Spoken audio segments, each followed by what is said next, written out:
Alhamdulillah game pukul 10.30 dah. 10.30. So hari ni Honda City JN2 pasang DSP 8 channel.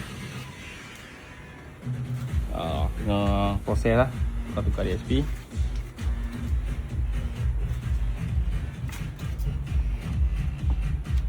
Lepas tu kereta ni TSCC4.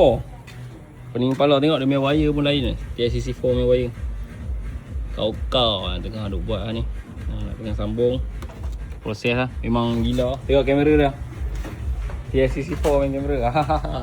Ini sebab owner beli lain. Dia beli apa entah.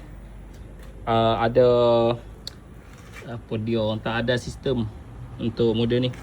Tapi mahal gila. Berapa ribu bang? 4,000 lebih kan? Player je.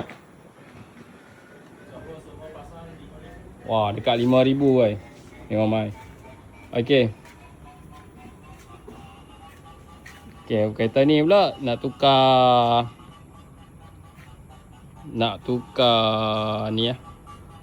Tukar Android player pula. Hari ni nak buat ni je, dashcam. Tengok cakap pun mengarut lah.